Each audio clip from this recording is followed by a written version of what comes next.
Eu já vou começando aqui nosso evento de hoje, nosso ABD Conecta. Então, esse é o primeiro episódio da nossa nova série, que a gente vai explorar atividades menos tradicionais que o designer de interiores pode explorar no dia a dia profissional. Então, é um prazer tê-los conosco nessa tarde, um horário um pouco diferente das últimas vezes que nós participamos dos eventos pela regional aqui do Rio Grande do Sul. Então, essa minissérie é organizada pela Diretoria Regional do Rio Grande do Sul da ABD, e todas as quintas-feiras nós vamos ter um evento até o dia 22 de outubro. Nós vamos falar sobre visual merchandising hoje. Logo mais a gente já vai passar a palavra para o nosso palestrante. Nós vamos falar sobre design de interiores náutico, sobre design de interiores de aeronaves, sobre cenografia para ambientes comerciais em eventos corporativos. Enfim, são várias temáticas bem bacanas que trouxemos pessoas bem qualificadas para tratar sobre esses temas. E hoje, então, é nosso primeiro episódio. Então, todas as quintas, às 15 horas, nós iniciamos e vamos ter aí uma hora e 20, mais ou menos, de bate-papo. Então, eu vou passar a palavra agora para a Dani, que é a vice-diretora aqui da Regional do Rio Grande do Sul, que está de aniversário hoje. Parabéns, Dani, mais uma vez. Que esse novo ano seja de muita alegria, felicidade, realizações. E é contigo agora. Muito obrigada, Cris. Boa tarde, pessoal. É um prazer estar aqui com vocês hoje. E eu sou Daniele Barbosa, então vou me apresentar um pouquinho. Eu sou designer de interiores e vice-diretora da ABD Regional Sul, Rio Grande do Sul. E nós estamos engajados aí, vestimos a camisa da ABD neste ano e estamos engajados na nossa causa, da nossa profissão que é tão linda. E temos muito conteúdos, a ABD está aqui para unir a nossa classe, unir os fornecedores, unir os estudantes, os profissionais, agregar conteúdos de valorização mesmo e trazer o design na prática para o pessoal também, para os estudantes, profissionais, para termos contato com todos os segmentos. E é muito gostoso estar aqui hoje nesse curso, nessa palestra, enfim, nesse bate-papo que o Ismael vai trazer para nós. E quero agradecer aos nossos patrocinadores nacionais, em especial aos nossos regionais, que têm o nosso coração, M. Martin, que está aqui conosco hoje, mediando esse grande evento. Elevato Acabamentos também é um dos nossos patrocinadores regionais, Provence Móveis e a Expresso do Oriente com os nossos tapetes. E é isso. Gente, antes de nós passarmos a palavra para o Ismael, vamos pedir para a Má dar um oizinho para nós aqui, rapidinho. A Marília é a diretora da Animatã em Porto Alegre e aqui em Caxias do Sul, e ela vai participar conosco do evento, como a Dani falou. Oi, Má. Acho que o áudio dela está desligado, acho que o pessoal desligou aqui. Então foi agora. Oi. Boa tarde a todos. Parabéns, Dani, que tu tenha um ano muito feliz. Que tenha muita saúde, né? Agora, ainda mais ela que está gravidinha, então é super especial, né? Seja muito feliz. E eu aceitei esse convite com muito prazer, porque o tema é um tema que me atrai profundamente. Rapidinho, dando um link aqui à minha história, eu sou dentista de formação, trabalhei 12 anos com isso, e faz 3 anos que eu me tornei, então, empresária, estou no ramo do varejo. E aí eu estava comentando com o Ismael que ele tem uma pauta excelente, eu acho que ele vai agregar muito conhecimento para todos nós. E eu que fui uma leiga por muito tempo, né? Só em 15 minutos de conversa com ele já aprendi muito. Então, eu tenho certeza que vai ser uma tarde super proveitosa para todos nós. Então, tá bom. Obrigada, Má. Boa palestra. Obrigada. Eu que agradeço. Gente, então nós vamos passar a palavra para o Ismael, pedir para ele se apresentar também. E lembrando que vocês podem usar o nosso chat aqui do Zoom para ir fazendo suas perguntas. Conforme a gente for recebendo, a gente vai fazer o máximo para já ir respondendo. Se porventura a gente se estender além do tempo que nós temos previsto, a gente responde depois por e-mail as perguntas que ficaram sem resposta. Então, Ismael, é contigo a palavra. Seja bem-vindo. Muito obrigada por aceitar nosso convite e estamos aqui, todos ansiosos para te ouvir. Olá, pessoal. Boa tarde para todo mundo. Eu queria agradecer, né, primeiramente agradecer o convite, né, para a ABD, agradecer o convite pela Amy Martin e por todo mundo que está aqui. Vamos lá, né, vamos ter uma tarde de um bate-papo, vamos mostrar algumas coisinhas, vamos tentar se divertir um pouco no meio dessa tarde. Eu vou me apresentar, eu me chamo Ismael Goli. É engraçado que quando as meninas me chamaram, eu sou uma pessoa muito tímida, então vale lembrar isso, né? Talvez em algum momento eu suma e saia correndo, mas quando as meninas me chamaram, foi engraçado, é legal se apresentar, né? Discutir sobre o assunto, trazer essa nova temática ou esses novos caminhos que o design de interiores tem. E a primeira coisa que me veio assim a me apresentar, já dá vontade de pular para a cadeira do lado.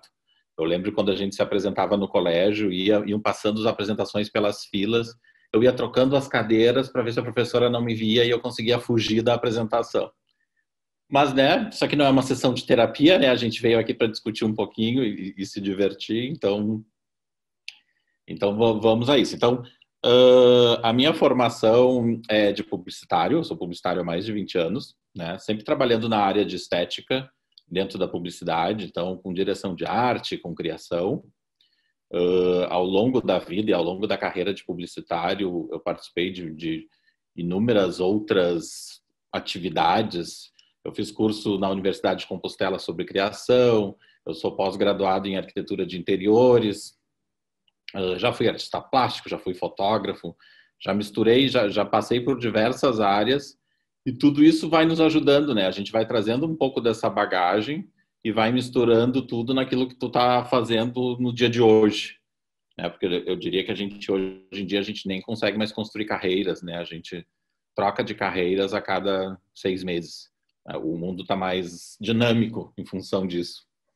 Então, eu sempre trouxe tudo isso, misturei todas essas várias etapas. E elas sempre me ajudaram a fazer tudo que eu faço até hoje. Então, hoje a gente vai conversar um pouquinho sobre estética em VM, né? Sobre a importância da estética e sobre essas questões muito que transformam o visual merchandising e que cruza muito, né, com o design de interiores e com a publicidade, com essa questão, né, do mercado varejista. Então, eu trouxe aqui uma apresentaçãozinha para a gente começar. E daí a gente vai vendo, vai se divertindo e vai conversando sobre. Eu vou subir ela aqui.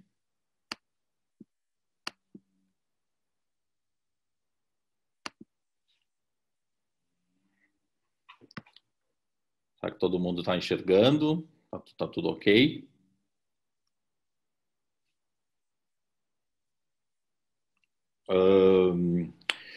Então vamos lá. Vamos bater um papinho, então, sobre essa questão da estética em visual merchandising.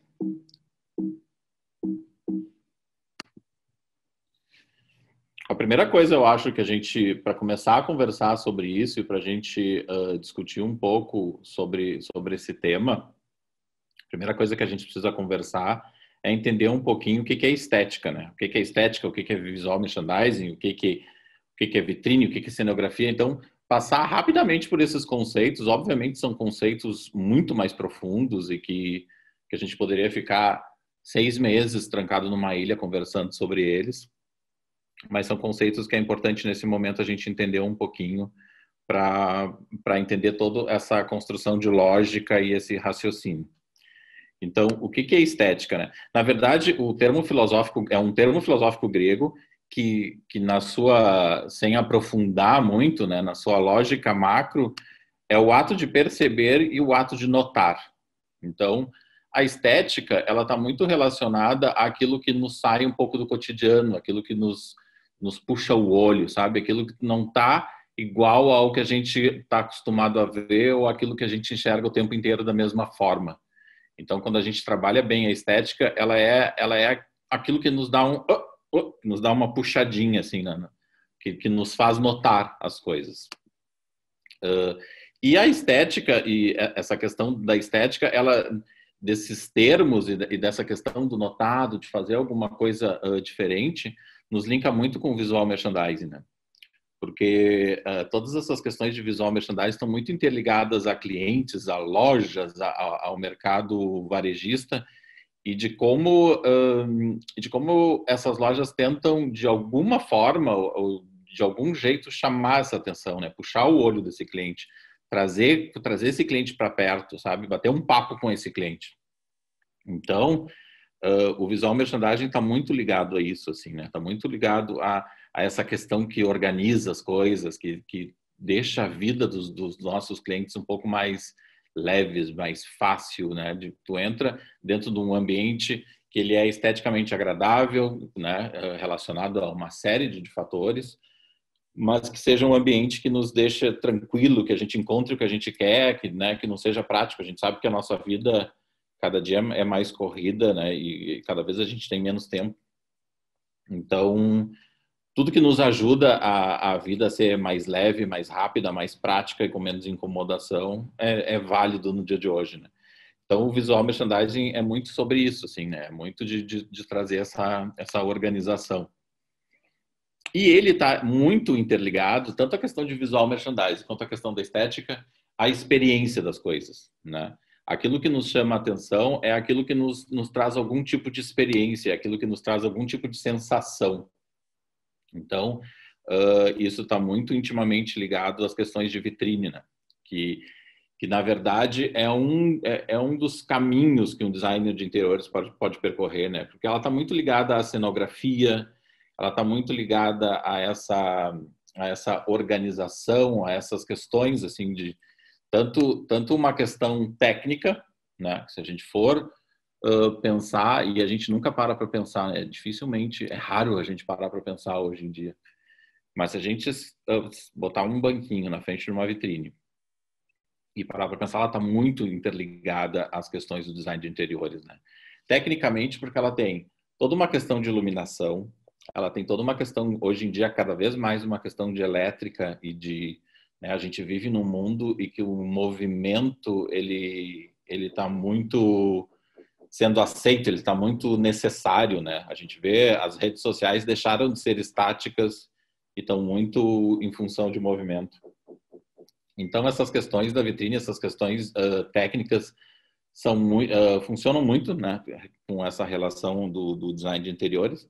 E tem toda uma questão que eu chamo, ou que eu digo, que tem a ver com a alma do local e das coisas, né? Então, existe toda a técnica, né, de estrutura, tamanho, formato, iluminação, eletricidade, e existe toda uma parte de alma que está muito ligada à construção de uma cena, né? A construção de um cenário, a relação de como aquele espaço e aquele ambiente vai ser usado, né? Que está muito ligado ao trabalho de design de interiores, né? Então, até essa lógica da cenografia, do que tu quer passar, do que é aquele ambiente, né? O que é aquilo que quer transmitir para quem está do outro lado ali do vidro, né? Eu já tive casos assim de clientes que eu trabalhei porque eu praticamente tive que treinar, sei lá, um cachorro. As vitrines eram gigantescas e as portas tinham assim 1 metro por 1. Então nada entrava, nada, né? Existe até as questões ergonômicas, existe uma série de fatores que tem muito a ver com a questão do design de interiores e que a gente pode distribuir e conversar em outras áreas, né? Então, praticamente eu tinha que treinar cachorros para entrar dentro da vitrine e arrumarem e organizarem as coisas do jeito que eu queria, porque ninguém passava naquela porta e quase nada passava naquela portinha. Então, existe muito essas lógicas e esses perrengues que a gente passa na vida, né? Uma questão que eu acho super importante, super válida a gente discutir é entender que, na verdade, vitrines eu coloco muito como se fosse assim, um cantinho, um local, um espaço, e espaço muito na relação grandiosa da palavra, né? A gente vê muito no mundo de arquitetura e de design de interiores falar em espaço, né? Quando alguém me fala em espaço, como eu transito muito entre as duas áreas, espaços para mim são coisas muito maiores do que um espaço de jantar e uma sala de jantar são coisas para mim completamente diferentes. Quando fala em espaço, para mim é um ambiente que pode ser feito qualquer coisa. Eu já imagino uma boiada entrando, caminhando pelo teto, já imagino uma fogueira no chão, já vejo uns índios cozinhando, já vejo uma gente plantando, já vejo uma questão de veganos num lado. É uma outra lógica de quando fala sala de jantar. A sala de jantar é aquela lógica mais habitual, onde temos que ter uma mesa, onde temos cadeiras, onde a gente tem um tapete embaixo, onde a gente tem uma iluminação que ilumine esse momento, que ilumine esse encontro entre pessoas. Então, para mim, o espaço é muito mais amplo. E vitrine tem muito a ver com isso, né? Vitrine é um local dedicado ao sonhar acordado, né? Dentro daquele cubinho, dentro daquele espaço que é uma vitrine, a gente pode fazer qualquer coisa, né? A gente pode criar qualquer coisa, loquear da forma que for ali dentro. Então, é muito um espaço feito para sonhar e para acontecer diversas coisas. Né?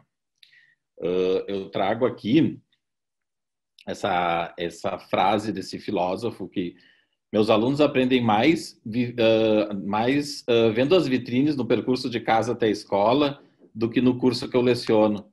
Então, tem muito essa questão, assim, esse é o Ralph Emerson, que ele é um filósofo francês.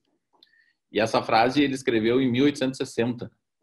Então, a gente precisa perceber e entender também que essa questão da vitrine, ela é super profunda, né?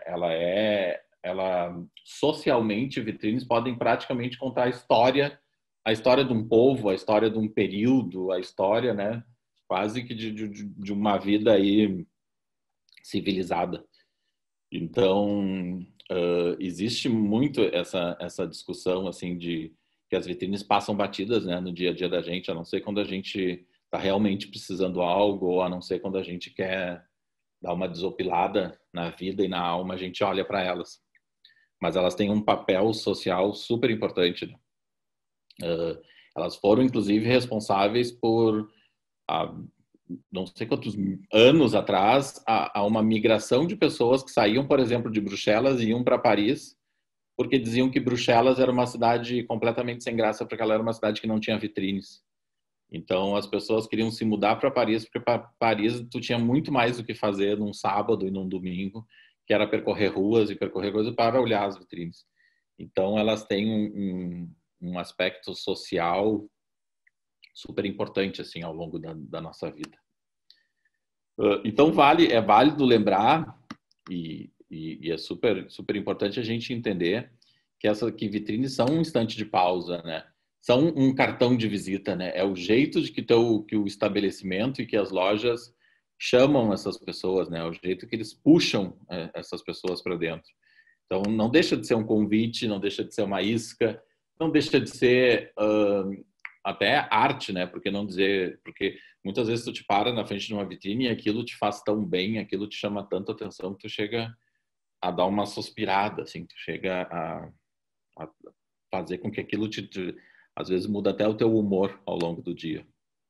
Então é super importante de dizer para a gente iniciar essa trajetória que eu vou conversar agora um pouquinho para vocês, de que vitrine tem muito a ver com essa síntese, né? Ela é a síntese do que eu quero te vender, ela é a síntese do que tu vai encontrar dentro desse estabelecimento, né? A gente não encontra por aí vitrines que tenham vitrines da Cherry Motors com Ferraris na frente, né? Com Ferraris dentro da vitrine.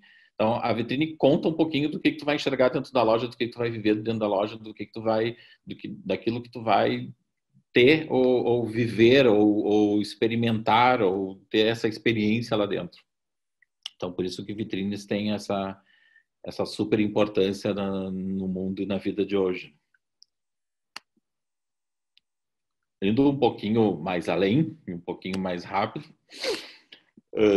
é importante a gente entender também que, segundo a Rita Hansen, que é uma das CEOs, é uma das pessoas super importantes na revista Inspiration, que é uma revista francesa que só trabalha com vitrines. Então, ela é uma revista que só divulga vitrines e que estuda as lógicas e a história das vitrines.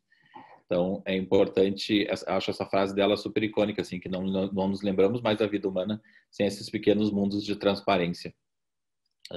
Obviamente, eu coloquei aqui que a gente não lembra mais da vida humana sem esses mundos de transparência no cenário pré-Covid, né?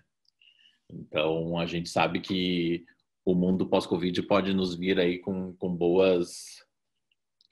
Como é que eu poderia, não sei dizer, né? Ele é um mundo que ninguém sabe nada, então não sei se são boas ou são ruins, mas a gente sabe que a gente experimenta a cada dia e vive a cada dia uma digitalização da nossa vida, né? Então, se as vitrines do jeito que são hoje vão migrar para o digital, ou se daqui a 1 ano, daqui a 2, 3, 4, 5 anos a gente vai perceber que realmente o Covid foi só uma etapa, uma fase na história da humanidade e que as coisas continuaram como são, só Deus sabe, né? Só os futuristas podem nos dizer. Mas até hoje, vitrines são coisas muito importantes e fazem parte do dia a dia das pessoas e tem muito a ver com essa vida na rua, com essa vida fora, com essa vida dentro desses caixotes aí lotados de vitrine, essas ninhos de vitrines que são shopping. Então, elas estão muito por aí.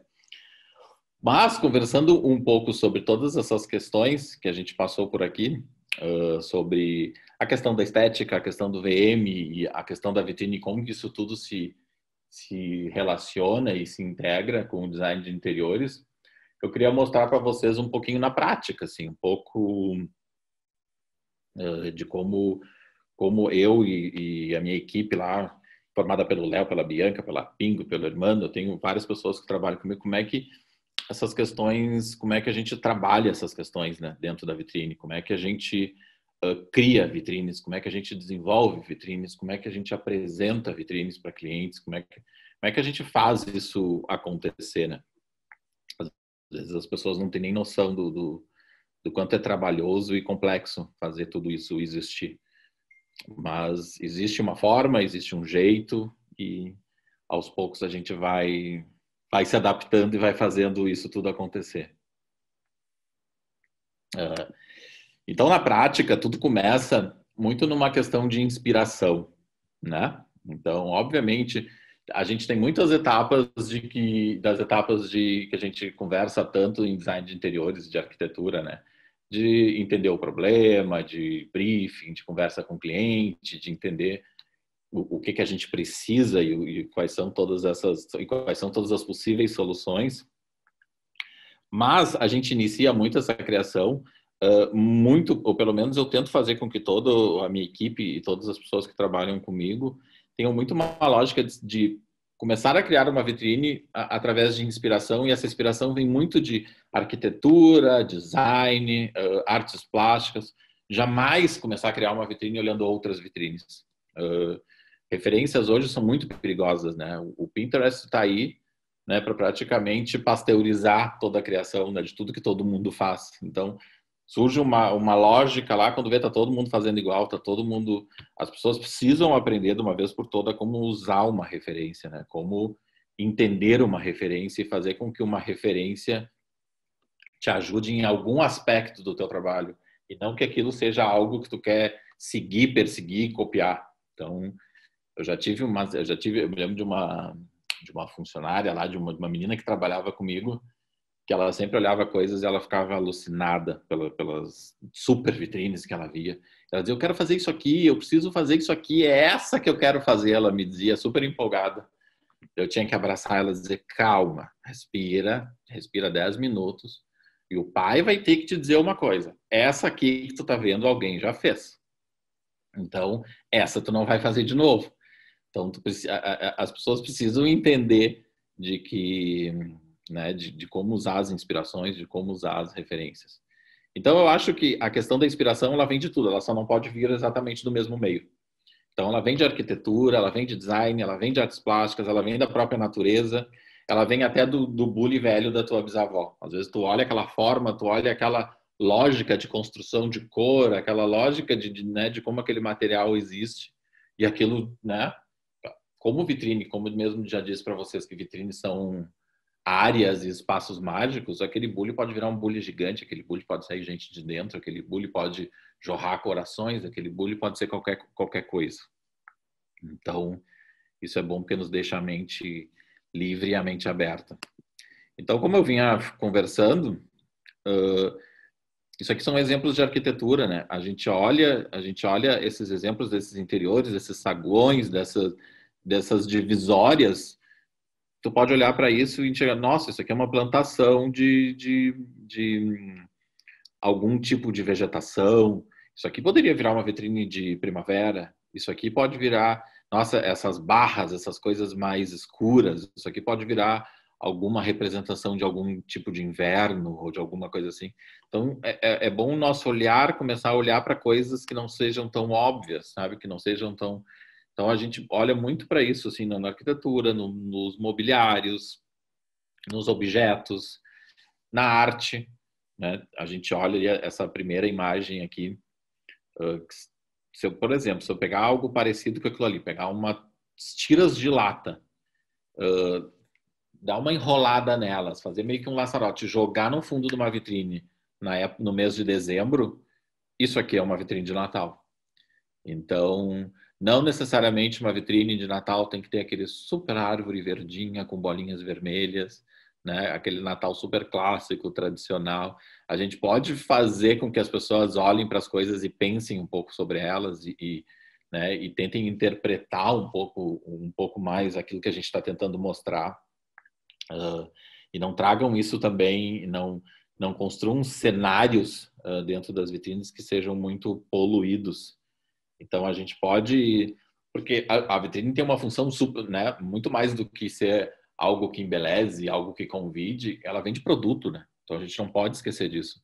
E esse produto tem que estar livre, ele tem que estar pleno, ele tem que estar solto, ele tem que estar feliz. Então, se a gente pega vitrines e entope elas de coisas e deixam esses quadros muito poluídos, praticamente o produto desaparece, né? O produto dilui no meio de tudo aquilo. Então, a gente precisa ter muito esse cuidado, assim, de ter essas coisas mais leves e mais distribuídas. Então, aqui, eu olho para essas 3 obras aqui, essa do meio também, eu já começo a viajar ali em cima de coisas de inverno, de vento. Ela é uma peça que eu olho, para mim ela tem uma ventania batendo ali, ela tem uma brisa, ela tem algo que... Ela é estática, mas ela passa um movimento. Então, depois eu vou mostrar adiante como coisas assim nos inspiraram a fazer vitrines. E não necessariamente a gente copiou essas peças ou usou elas ipsis literis em algum projeto. Então, eu vou, para exemplificar tudo isso e não ficar só falando, eu vou mostrar algumas imagens e algumas coisas e alguns modos aqui de como a gente se diverte através disso. Então, a gente tem um projeto de uma multinacional, é uma loja nacional, porém que né, já está em vários países aqui da América Latina. E é um projeto que a gente iniciou para eles em 2005. Então, a gente vem acompanhando até os dias de hoje toda a evolução do VM e do PDV deles, porque, obviamente, tem muito uma lógica de construção de marca, né, de fortalecer essa marca e a vitrine e essas coisas, e essa forma estética, essa forma com que a empresa se mostra é um dos pilares deles. Obviamente, o atendimento, a qualidade dos produtos, né? O desenho dos produtos, a lógica interna dos espaços, a iluminação, o mobiliário interno, tudo faz parte dessa construção. Mas aqui eu vou trazer um pouco de como, ao longo desses últimos 15 anos, a gente conseguiu, trabalhando com essa empresa, evoluir muito a questão de vitrine e de visual merchandising deles. Então, lá em 2005, eles tinham uma estética muito assim, né? Obviamente, a gente não pode transpor coisas antigas para os dias de hoje e analisar elas da mesma forma, né? O mundo evolui, as coisas evoluem e os modismos estão aí para nos mostrar isso. Então, ela tinha vitrines muito poluídas, né? Vitrines muito cheias, tu não sabe... Era complexo saber para onde olhar, o que estavam, né? O que estavam me ofertando, por que isso me chama para dentro da loja. Então, tinham momentos em que tu parava ali na frente e tu ficava meio, né, dá uma trava, porém não uma trava positiva. Obviamente, Hoje a gente olha isso e diz, nossa, como era velho, como era problemático. Talvez isso há 15 anos atrás tinha uma lógica de não ser tão problemático como ao longo dos tempos. Mas a gente entende que tinha uma poluição visual muito grande, né? Que tinha essa questão desse tecido no fundo, então era um tecido complexo de se esticar e de fazer com que ele esteticamente fosse agradável. Tinha uma volumetria de produtos muito grande. Então, ela tinha uma série de produtos, fora problemas técnicos, assim, de vitrines enormes, de problema de iluminação, de não ter tomada, então, de despadronização, uma empresa que é super grande. Então, ao longo dos tempos, a gente foi cuidando e organizando, passo a passo, e junto com o pessoal de arquitetura deles, e a gente foi melhorando isso, né? Obviamente é um processo, ela é uma empresa que tem 600 lojas, então tem muita vitrine, são 600 vitrines, não 600 lojas. Então é um processo mais lento, é um processo complexo, é um processo muito custoso, então, mas vocês vão entender como é que isso tudo foi evoluindo. Então, de 2015 a 2012, as coisas já mudaram. A gente já conseguiu praticamente ter um foco melhor em produto, né? Tu olha para esses ambientes, tu entende o que está sendo ofertado ali. Tem uma limpeza visual, tem uma lógica mais leve. A gente conseguiu melhorar um pouco a iluminação, a gente conseguiu se livrar daqueles tecidos que eram esticados no fundo, por uma lógica de construção de placas, mas vocês podem ver nesse exemplo aqui como não tem uma instalação especializada, gera vários problemas, né? Isso aqui tinha uma lógica. Se vocês olharem, cada quadrado daqueles ali está colocado de um jeito que não se linkam, né? Eles foram colocados de uma forma errada. Porém, nem se compara com aquilo que a gente tinha uns anos atrás, né? Então a gente já consegue ver uma certa limpeza nas coisas.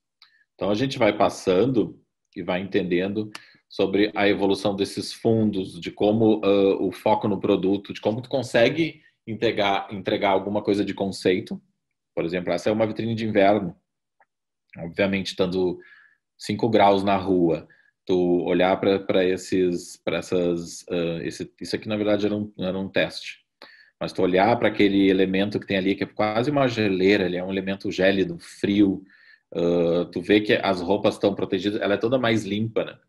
E aqui já teve, dentro dessa empresa, uma certa evolução de reduzir um pouco esses espaços, né? Se vocês estão vendo, se vocês puderem olhar, isso aqui é uma caixa. Então, elas não eram mais vitrines muito compridas, muito longas. Então, aqui praticamente a gente conseguiu ir fechando essa área de visualização e foi reduzindo um pouco isso. A partir de 2012, a gente começou a entender que tudo aquilo, e daí essa é sempre uma grande questão na minha mente sobre arquitetura e design de interiores. Porque a gente sempre apresentou vitrines através de projeto. A gente ia para frente do computador, desenhava, ficava dias construindo, dias deixando aquela arte, aquela imagem que a gente estava construindo dentro do computador linda.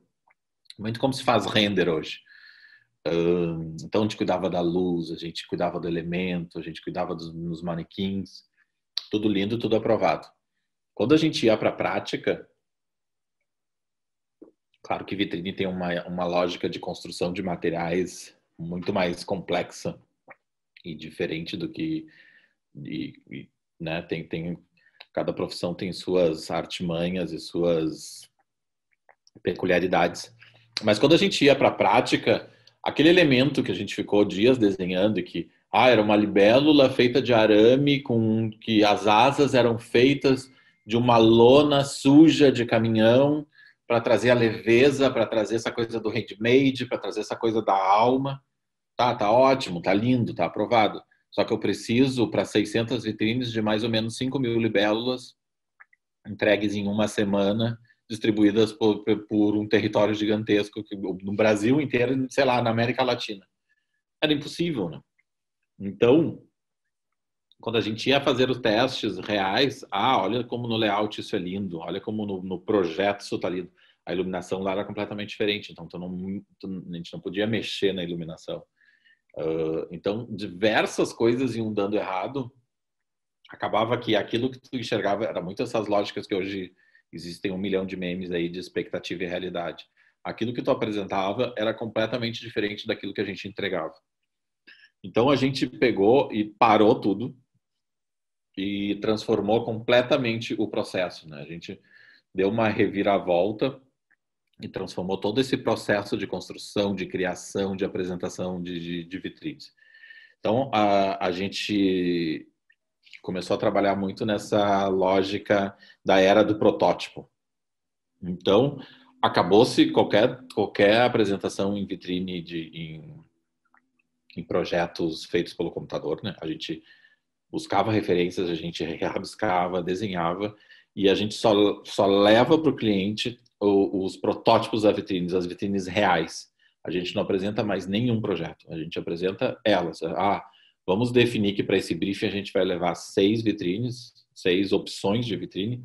A gente leva 6 opções construídas todas exatamente no material que a gente imaginou, exatamente. Elas, com certeza, a gente vê a viabilidade de verba. Elas têm que, todas as vitrines apresentadas têm que estar dentro da verba, tem que poder ser entregue no prazo estipulado pelo cliente, tem que poder ser produzidas no prazo que a gente tem.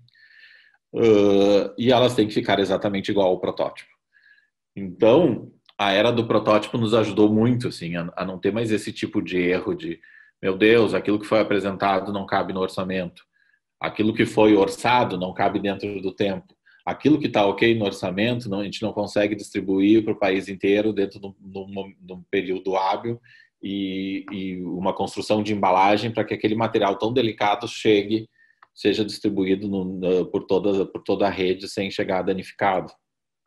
Então, tinha uma série de problemas que, a partir dessa era de prototipagem, a gente conseguiu resolver. Deixa eu te interromper aqui uma curiosidade. Esses protótipos que vocês apresentam, eles são em que escala? Escala real. A gente apresenta dentro da vitrine. A gente não é em maquete, não é... Porque como a gente tem que estudar a lógica de como aquele material para em pé, como é que aquele material é fixado no piso, como é que ele funciona, se ele tiver uma iluminação, como ele interfere dentro da iluminação da vitrine, ou, né, tem uma série de questões que dentro de uma maquete ou dentro de um protótipo reduzido a gente não conseguiria. A gente ia continuar tendo o mesmo problema quando fosse produzir ele real. Então, eles são feitos reais mesmo, do tamanho real, com o material real, com a pintura valendo, com a iluminação valendo, tudo praticamente como se fosse uma peça que poderia sair da reunião e ir para a vitrine. Que bacana, que bacana. Obrigada, Ismael. Imagina. Então, a gente vem entrando com essa lógica, mas como a gente apresenta isso direto para o cliente e não apresenta mais projetos, né? A gente não apresentava mais em tela, então era apresentados os próprios protótipos, a gente construiu, que é uma coisa que eu vejo que é problemática em todas as áreas, né? Como é que a gente se vende, como é que a gente mostra todo o trabalho que a gente faz, ou todo o trabalho que tem dentro de alguma lógica, né? Todo o processo. Então, a gente desenvolveu o que a gente chama de reuniões sensoriais. Então, a gente apresenta os 10, 8, 6, 7, dependendo da quantidade de protótipos, de uma forma que tenha uma lógica mais sensorial, de um momento em que o cliente para, de que o cliente foca naquilo que a gente está apresentando. Então, não são reuniões com 50 pessoas através de uma tela, com todo mundo falando ao mesmo tempo, com os clientes cheios de reuniões, cheios de outros problemas. Então, a gente tira um momento para as pessoas relaxarem, respirarem, entenderem o que está sendo feito. A gente mostra todo o processo. Então, e a gente se diverte muito com isso, assim, criar essa reunião. Eu já fiz reuniões sensoriais na praia, já apresentei vitrine na beira da praia, já apresentei vitrine em casarões tombados e caindo, em ruína, em garagem. Já aloquei o museu aqui de Porto Alegre, super famoso, que é o Iberê Camargo, a gente já alocou e os clientes andavam por dentro do Iberê, olhando e conhecendo as vitrines. Então, a gente já fez uma série de reuniões sensoriais para com que isso tudo acontecesse de uma forma melhor, mais feliz, mais inspiradora. Então, aqui a gente pode... obviamente, eu trouxe essa reunião porque ela é a primeira reunião que a gente fez. Então, há 5 anos atrás. Ela era uma reunião que ainda não tinha os protótipos 100%. Então, a gente tinha as ideias na parede e ia mostrando a materialidade, como é que as coisas iam sendo feitas, como é que tudo ia acontecendo. Então, nesse momento aqui, ainda era o início desse processo todo. Então, mas já foi um marco, né, do que trazer vitrines sendo apresentadas em telas ou impressas. Então, era quase como uma exposição de arte mesmo. Obviamente, um aspecto que eu sempre cuidei nessas reuniões é o aspecto da alimentação. Então, comida, bebida, coisas assim, deixam a gente mais feliz, deixam a gente mais relaxado, deixam a gente com um foco melhor. Então, a gente sempre se preocupou em fazer reuniões que tivessem... Eu já fiz reunião de Natal assando peru e praticamente fazendo um banquete de Natal como se fosse uma família jantando no Natal, e a partir daquilo ali a gente ia apresentando as vitrines. Então, é super legal de criar e desenvolver essas apresentações.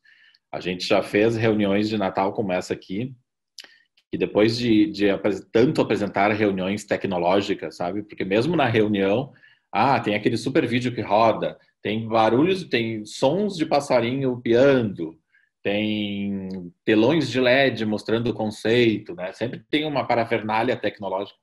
Eu falei, dessa vez vamos fazer uma vitrine bem intimista, vamos pegar um cantinho, servir um bolinho feliz, um café bom, todo mundo sentado.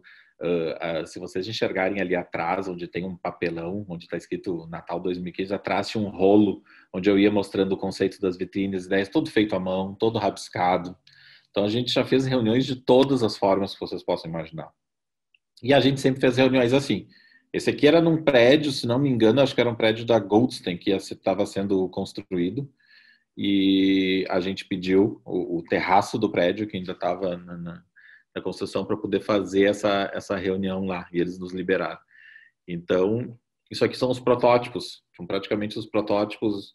Se não me engano, isso era uma lógica de alto verão.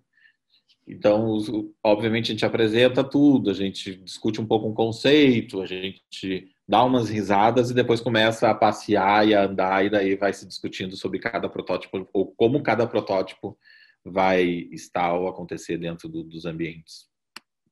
Então, a gente vai sempre mostrando e apresentando. Obviamente, não são vitrines inteiras, né, montada, porque uma vitrine, ela não é só o elemento cênico, né? Ela tem um manequim, ela tem a iluminação, ela tem o look que o manequim vai estar usando. Isso tudo precisa, de alguma forma, conversar e estar interagindo. Mas essa parte cenográfica mesmo, a gente sempre apresentou assim, através desses protótipos. E daí, dessas 10 protótipos, o cliente escolhe 2, 3, 4, e daí a gente realmente testa em vitrine valendo. Daí com toda a questão do VM completo mesmo. Mas a gente foi se divertindo. Essa aqui era dentro do Iberê, então são os espaços do Iberê. Se não me engano, isso aqui era uma apresentação de Natal, de uma época que o Natal estava bem contemporâneo, bem minimalista. Então iam passeando pelo Iberê, tinham tantos os pátios externos, a biblioteca, as próprias rampas do Iberê, as vitrines iam acontecendo, né? Os protótipos iam sendo exibidos. Mas isso aqui, na verdade, todo esse processo de desenvolver a lógica de briefing, desenvolver a lógica de inspiração, construir mentalmente as vitrines, buscar a materialidade, né? Entender que tipo de material vai ser produzido, tudo aquilo, buscar os fornecedores, entender o tempo que se precisa, entender a logística, entender o transporte. A partir de tudo isso, na verdade, são só processos, né? O que nos move e o que faz a gente ser feliz tem muito a ver com os resultados de tudo isso. Então, eu vou mostrar aqui para vocês um pouquinho sobre os resultados. Antes de tu continuar, tem uma pergunta da Giovanna Bertolini, que ela fala: como lidar com o fato de que, considerando uma marca com muitas lojas, um determinado protótipo feito em uma vitrine específica será levado para lojas com vitrines diferentes? Ela se refere às questões de espaços diferentes, com características diferentes de vitrine. Nesse cliente aqui específico, é um dos motivos de que as vitrines, né? Aqui eu já estou conversando com vocês em 2017, em 2016, e esse processo começou lá em 2005. Então, uma das lógicas que a gente precisa, a primeira coisa que a gente fez foi mapear todos os espaços. Então, a partir do momento em que a gente mapeou todos os espaços, a gente sempre tinha uma regra. Obviamente, como é um cliente muito grande, eles sempre buscaram também padronizar os seus espaços. Então, a primeira coisa que a gente fez foi mapear todos e tentar, ao máximo possível, nas novas lojas, ou nas reformas de loja, ou nas atualizações de loja, tentar ir construindo espaços que tenham a mesma lógica, o mesmo ponto focal. Porque às vezes tu tem uma vitrine de 3 metros e que ela tem um ponto focal. Às vezes tu tem uma vitrine de 20 metros e que ela tem 4 pontos focais. Então, a pessoa, em vez de... A loja de 2 metros recebe um kit de instalação. A loja que tem uma vitrine muito maior recebe 4 ou 5 kits. Então, existe uma série de formas e métodos que tu pode. Ou os espaços vão ser todos iguais, tu reforma todas as lojas. Isso é praticamente impossível. Então, a gente desenha um formato nas próximas lojas, quando vai reformando, quando vai reconstruindo, vai tentando alinhar, ou a gente faz essa lógica de ponto focal, de distribuir. Então, tu cria sempre, por exemplo, nesse caso aqui não existia nenhuma loja com 1 metro. Eram todas maiores do que 1 metro, mas tinha loja de 1 metro, de 5, de 7, de 8, com o pé direito muito maior, lojas de 25 metros. Então, a gente foi pelo menor tamanho e daí esses pontos focais vão sendo distribuídos conforme a maior vitrine. Obrigada. Deixa eu só complementar esse questionamento da Giovana na questão cultural também e climática de cada estado, né? Já que tu apresentas um protótipo e esse protótipo tem que se adequar ao Brasil inteiro e até fora do Brasil. Como que tu faz, assim, tu muda a questão de elemento, de material, como que funciona? Para a gente resolver isso, primeiro que a gente estudou um pouco a lógica do Brasil, né? E no Brasil a gente entende que o Brasil ele é completamente diferente, né? Cada área do Brasil é uma cultura e uma lógica completamente diferente. Porém, no subconsciente de cada cliente ou de cada pessoa, as lógicas são muito parecidas. Quando a gente fala de inverno, para uma pessoa do Rio Grande do Sul, para ela usar um cachecol, para ela se encher de roupa e entender que o inverno chegou no Rio Grande do Sul, precisa estar 5 graus. Em Salvador, se baixa para 22 graus, já está todo mundo de bota e todo mundo de gorro e de manta. Então, o inverno dentro da mente das pessoas ele é muito parecido. Então, qual foi a lógica que a gente criou? De tentar sempre vender através das vitrines a lógica das estações e não das coleções. Então, o inverno no Rio Grande do Sul, o inverno na Bahia, o inverno em Manaus ou o inverno em Buenos Aires, ele na vitrine dessa rede, pelo menos, ele é igual em tudo. Ele é exatamente o mesmo protótipo. E tanto, independente da loja ser uma loja super premium ou uma loja ser uma loja mais simples de bairro, o protótipo também, muito para resolver essa questão da distribuição e da lógica, é exatamente o mesmo. Então, o foco da vitrine está muito na estação, de passar esse sentimento, nossa, agora esquentou, agora é verão, agora a gente está mais feliz e com vontade de te abraçar, opa, chegou o Natal. Então, tem muito mais a lógica que está dentro da alma das pessoas do que a lógica do produto que está sendo vendido ali. Porque muitas vezes o inverno é roupa mais pesada e mais escura, ou o inverno esse ano é todo colorido, todo estampado, né? A moda muda muito. Então ia fazer um nó na cabeça das pessoas. Então a gente foi muito mais por essa questão aí. Entendi.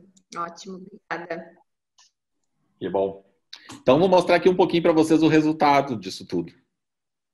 Marília, tens alguma pergunta? Estou te vendo.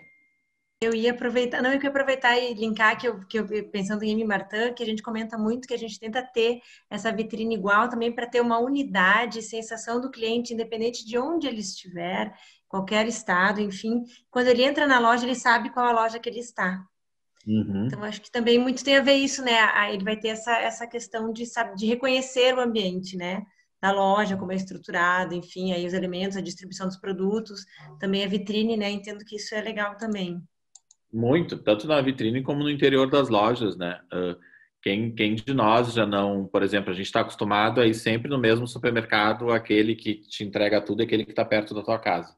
Quem não trocou de supermercado uma vez, dizer, meu Deus, a verdura no meu é do lado direito, nesse é do lado esquerdo. Nossa, antes a gente se acostuma, né? A gente começa a praticamente não pensar mais sobre determinados movimentos e a gente já pega tudo aquilo que a gente está acostumado a pegar exatamente nos lugares que a gente sempre pegou. É que nem ir de carro para o trabalho. Quantas vezes a gente já não foi de carro para o trabalho e às vezes a gente diz, nossa, nem lembro do trajeto.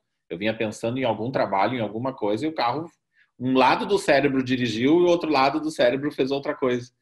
Então, por isso que tem muito essa lógica de VM mesmo, de padronizar as coisas, para que os clientes entrem em lojas de diferentes shoppings, porém a loja tem a mesma lógica. Então, isso ganha tempo, isso ajuda, isso conforta, isso nos faz mais felizes. Vamos dar uma olhadinha então nos resultados de tudo isso, dessa lógica de como usar as referências, de como criar essa sensação da estação, das estações ou das datas promocionais, né? Porque a gente não trabalha só, a gente trabalha com mães, a gente trabalha com namorados, a gente trabalha com data de pais. Cada país tem inclusive datas diferentes, cada região do Brasil tem datas regionais em que muitos clientes trabalham nessa lógica de vitrine. Então a gente sabe que, por exemplo, quando a gente fala em São João, no Rio Grande do Sul, o São João do Rio Grande do Sul é super caricato, né? As pessoas botam o bigodinho, as pessoas usam a camiseta xadrez, fazem aqueles remendos nas calças, e isso é o São João no Rio Grande do Sul, que na verdade não tem nada a ver com São João real, né? O São João no norte é praticamente uma data de Natal, as pessoas realmente se arrumam, as pessoas vão para as festas, vão ter uma outra lógica, não é essa coisa tão caricata. Então, existe uma lógica muito louca aí de datas e de momentos em que as pobres das vitrines têm que se adaptar e serem interessantes e fazerem o seu papel. Então, aqui a gente vai começar. Obviamente, eu tenho vitrines, eu tenho detalhes, essa aqui era só um estudo de uma vitrine de inverno, onde como a gente começou a cada vez trabalhar mais com foco no produto, com que o produto realmente seja o grande astro e que o entorno dentro dessa vitrine, dentro desse ambiente, só vendo a estação, a gente começou a limpar as vitrines, a gente começou a fazer elas muito mais minimalistas, muito mais leves. Então isso aqui era só um fundo que descascava e com a própria iluminação criava essa palavra inverno. Então a gente foi se divertindo ao longo disso, assim. Eu vou aparecer aqui só para fazer um comentário. Genial essa ideia, né? Genial. Incrível. Só um descascadinho no fundo já entregou. Maravilhoso. Uma ideia muito... Daí aqui a gente tem também essa que era uma vitrine que simplesmente ela tinha que passar uma sensação invernal. Ela era uma árvore seca, uma árvore escura. Porém, o inverno, né, não necessariamente, né, inclusive nós aqui do Rio Grande do Sul, a gente ama o inverno, né? Então, o inverno não necessariamente é essa coisa tão fechada, o inverno para nós tem o chocolate quente, tem o vinho, tem comida, tem uma boa massa, tem um monte de coisa boa, né, que traz no inverno. Então, a gente não queria fazer esse inverno pesado. Então, a gente fez praticamente essa árvore, ela ia se desmembrando, ia virando uma revoada de pássaros. Então, aqui a gente tem um exemplo que foi feito em uma loja, nessa época que ainda se pensava em algumas questões de adaptar algumas vitrines, né? Depois isso morreu completamente, todas hoje recebem a mesma vitrine, mas nessa época a gente ainda se divertia em algumas lojas diferenciadas. Então essa primeira vitrine aqui, ela tinha um painel de LED, onde esse céu ficava passando, tinha só um sonzinho leve e o céu ia ia fazendo o trabalho. E daí a gente ia adaptando essa ideia. Essa daqui é uma loja onde, se vocês olharem bem aqui na direita, a árvore da vitrine começa dentro da vitrine, e daí ela ali em cima sai e invade toda a fachada da loja. Então, essa árvore que em alguma loja tinha um fundo de céu e que em outra ela era de uma forma mais simples, aqui ela expandia e saía para fora. Então, era uma época em que a gente adaptava ainda algumas vitrines e fazia elas diferentes. Essa daqui é uma vitrine, é um estudo de vitrine, que também é uma vitrine de inverno, e muito para não ser literal, para não entregar as coisas direto, para que as vitrines realmente causem uma sensação ou te traga algo novo. Essa daqui era simplesmente uma chuva. Então, o inverno na cabeça das pessoas tem muita chuva.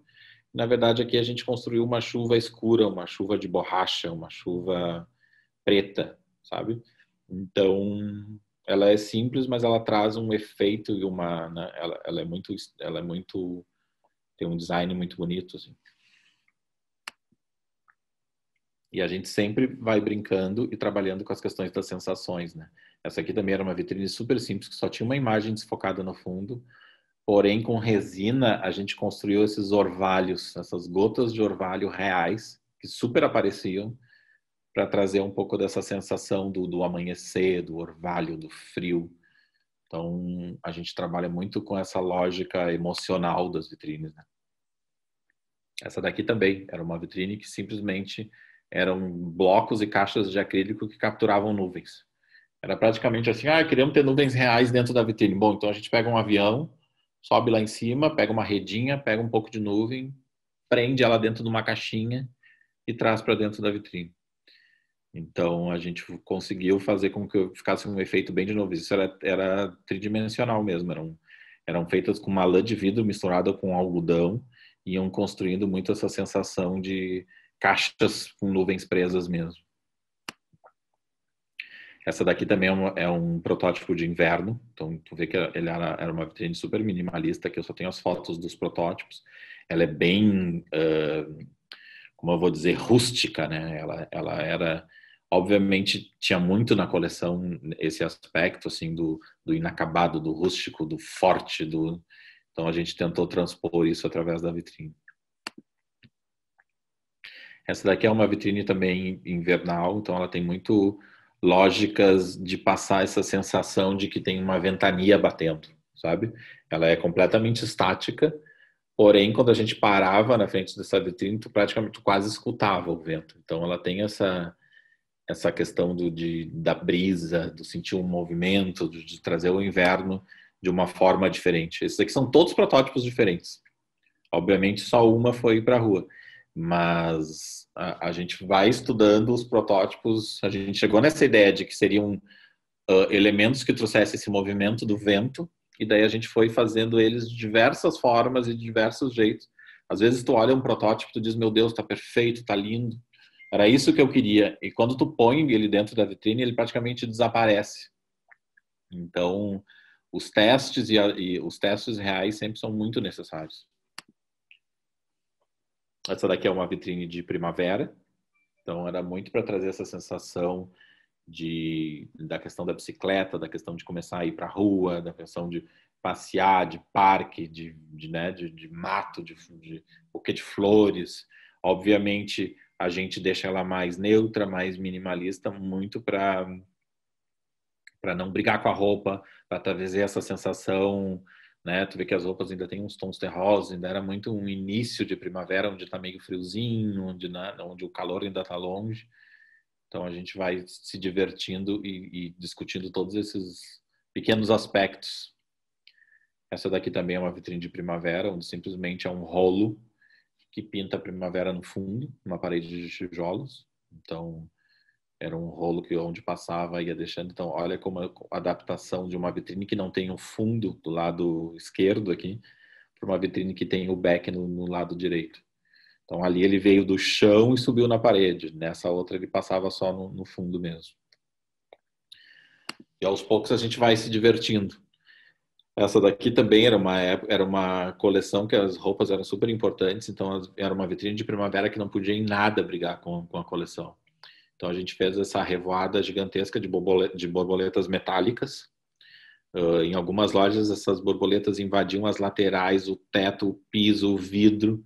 Então elas iam enchendo e super deu certo, assim. Mas isso é uma, vocês imaginam pegar essa tela, essa teia, porque a gente teve que fazer isso numa tela e prender as borboletas, e iam algumas soltas para isso ser preso. Imagine recortar e fazer essa produção para 600 vitrines. Então sempre tem uma lógica assim de faltar um pouco o ar na hora de produzir os materiais. Aqui era simplesmente uma vitrine de primavera, onde também essa questão minimalista foi pegando, então a gente praticamente desenvolveu um tipo de vegetação contemporânea, onde acendia e não acendia, né? Mas simplesmente uma vitrine simples, mas a gente vai se divertindo fazendo esses protótipos que são praticamente luminárias, né?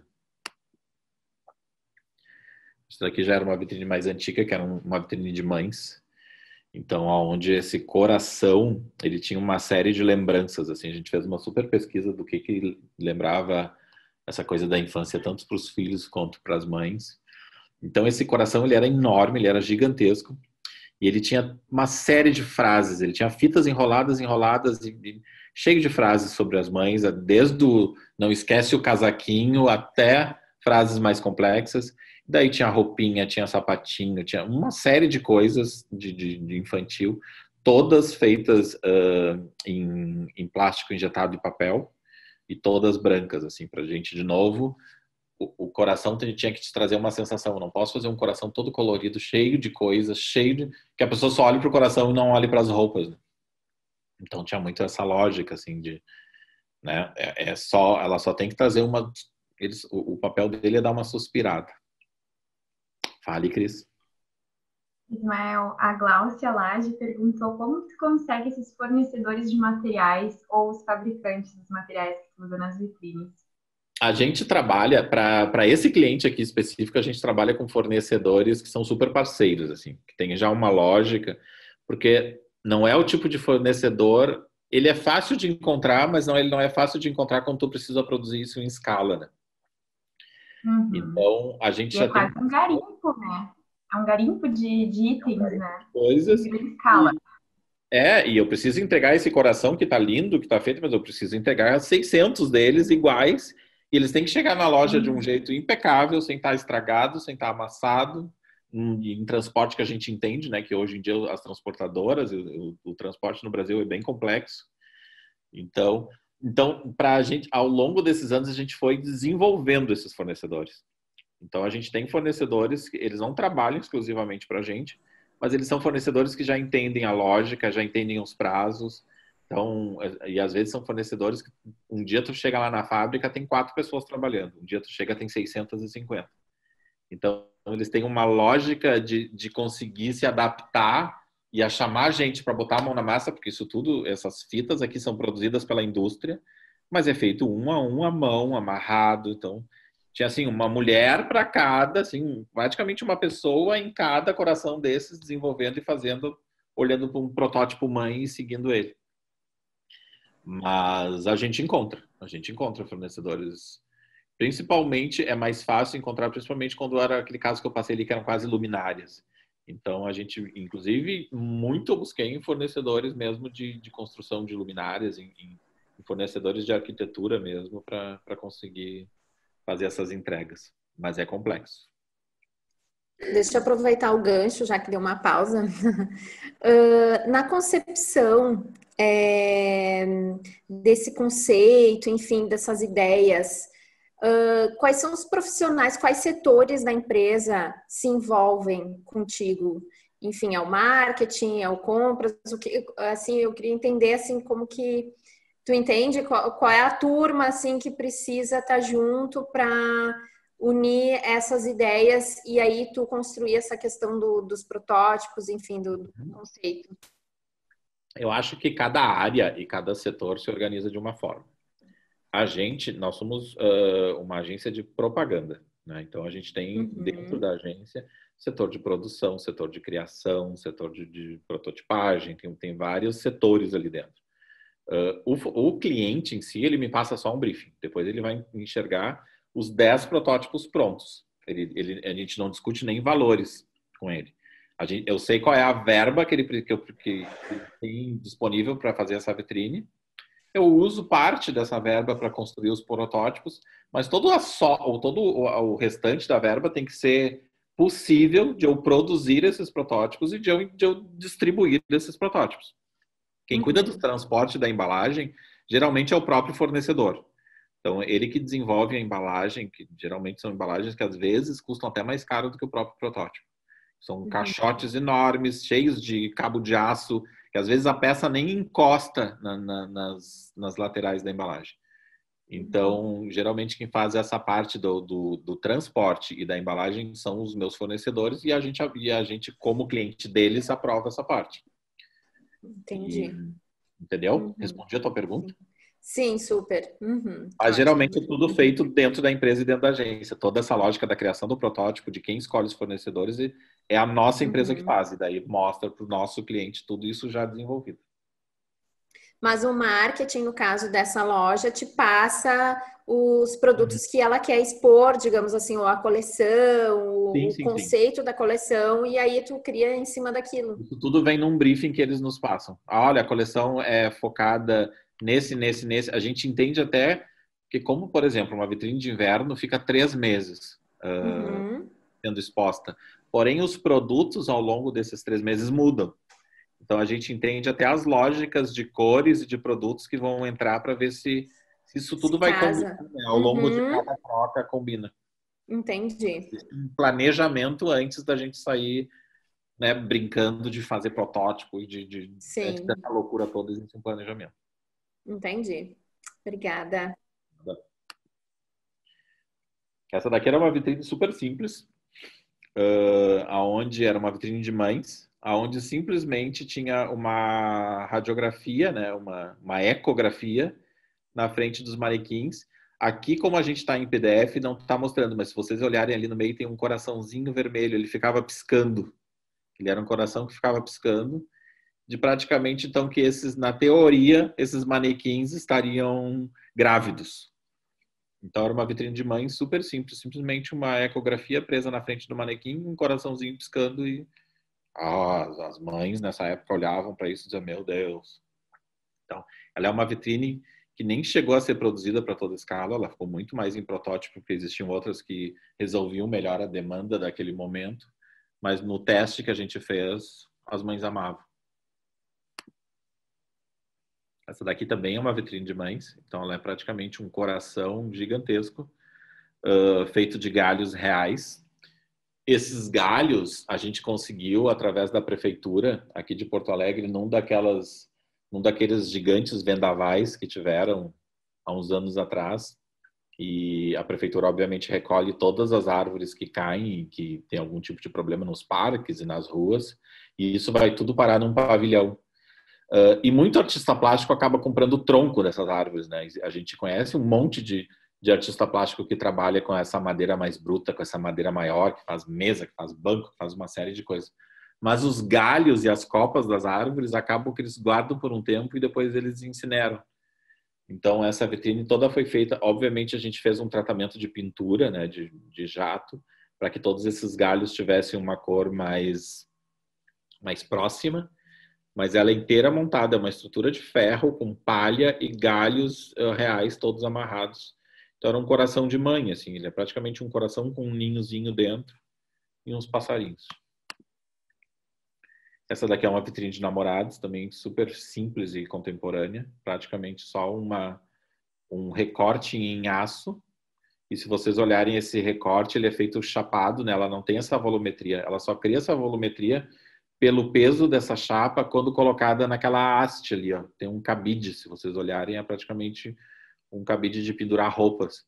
Então, quando tu larga isso ali, ele forma o coração. Porque se tu larga ela no chão, ela é simplesmente uma forma de 2 pontas. Essa daqui também é uma vitrine de namorados, também simples, minimalista, mas onde a gente tinha que ter todos esses toquinhos e eles iam sutilmente saindo da parede, formando um coração. Essa daqui também era um protótipo, era um coração de mãe, onde provavelmente essa cor, esse dourado envelhecido, esse cobre, tinha muito a ver com a coleção. Então ela tinha uma lógica de um coração que era uma dobra e que de dentro saía uma série de corações. Então isso estava focado com algum aspecto da coleção. Isso aqui a gente já entra um pouco em Natal. Então a gente nota que a gente tenta sempre fazer natais que não sejam esse Natal clássico, contemporâneo, né? Na verdade, não contemporâneo, né? Um bem clássico. A gente tenta fazer um Natal muito mais minimalista, muito mais porque a gente sabe que no Natal, primeiro que os shoppings estão repletos de gente, né? Estão abarrotados, tanto shopping quanto rua. Todos aquele monte de loja gritando, gritando, gritando, gritando, vem para cá, vem, né? As vitrines cheias de coisa. Então a gente tentou com que para essa rede a gente tentasse deixar a vitrine mais leve, mais sutil, que a roupa parecesse que não fosse um Natal que tu olha, meu Deus do céu, parece que aquele monte de coisa vai te engolir. Então era para ser um suspiro, assim, era para ser um descanso. Então o Natal aqui sempre é muito leve, assim, ele é muito, às vezes ele é simplesmente uma chapa de aço dobrada que forma uma espécie de árvore de Natal. Uma árvore de Natal que poderia estar assim, foi produzida no sul da Lua, né, em algum canto da Lua, porque né, ela é quase lunar, ela é quase espacial. Porém, teve momentos também que isso foi só uma moldura e um monte de bola penduradas em cordas, né? A gente sempre produz essas bolas, então a gente faz com que essas bolas sejam únicas. O tom, a cor, essa aqui eram vermelhas foscas, preto ônix, bolas de vidro. Então a gente tenta fazer, né, para não ficar um Natal não tão óbvio. Isso aqui eram presentes de Natal, acabaram indo para a vitrine. Então é só um fiozinho, né, uma pequena arandelinha ali de aço e uma bolinha em cima que formava quase como se fosse um laço.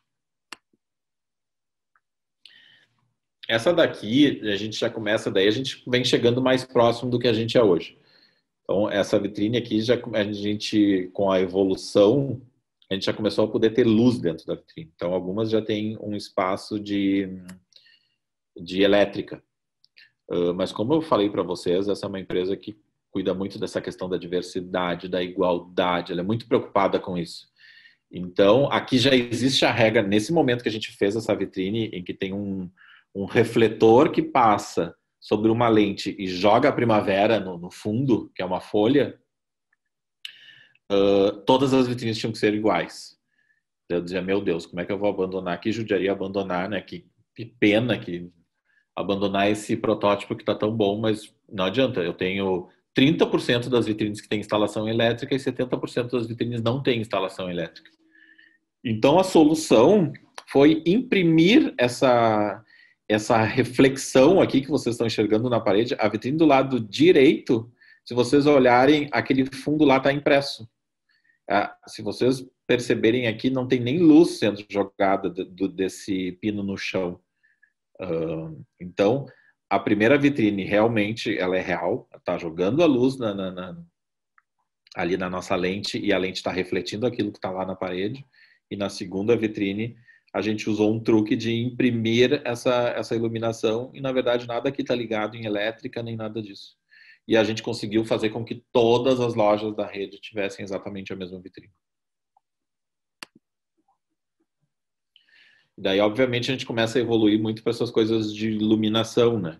Então, isso aqui era uma vitrine também de primavera, onde a gente construiu essa vegetação na vitrine, mas que não deixam de ser uns abajures, né? Uns abajures de piso, um lustre, alguma coisa próxima disso, sabe?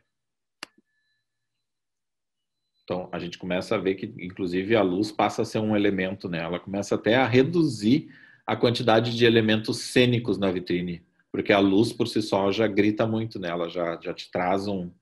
Então, essa daqui é uma vitrine de alto verão, que é praticamente um arco de luz, que, sei lá, poderia ser um sol, poderia ser qualquer coisa que nos remeta a uma estação, a uma época de calor.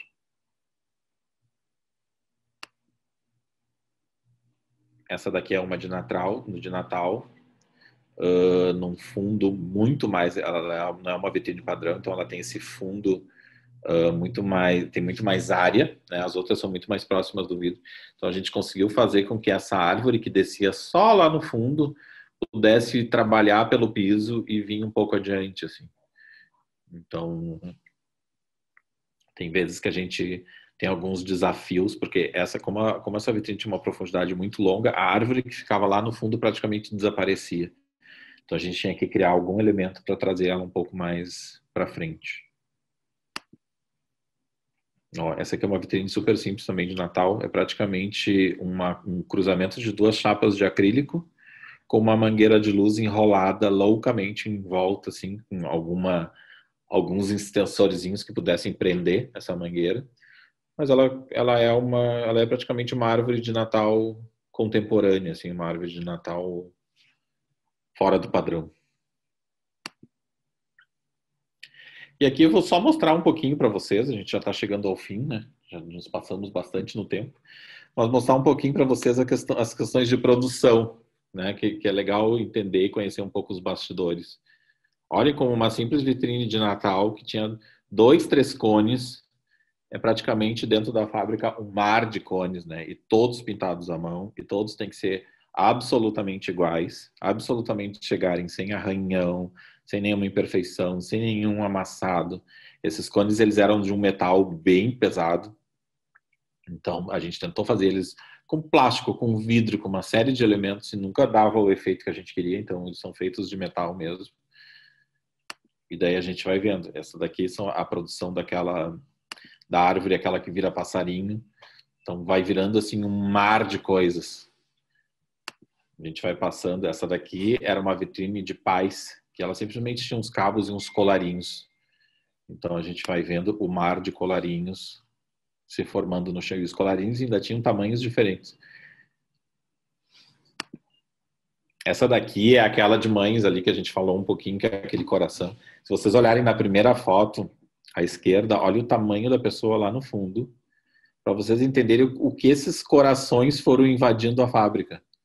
Então, eles iam indo em todos os ambientes possíveis nessa fábrica, iam formando a base dos corações, para depois os corações, aos poucos, irem sendo montados e colocados um a um por pessoas que vão lá, que enxergam um protótipo que está lá no fundo na parede e vão prendendo, amarrando um por um.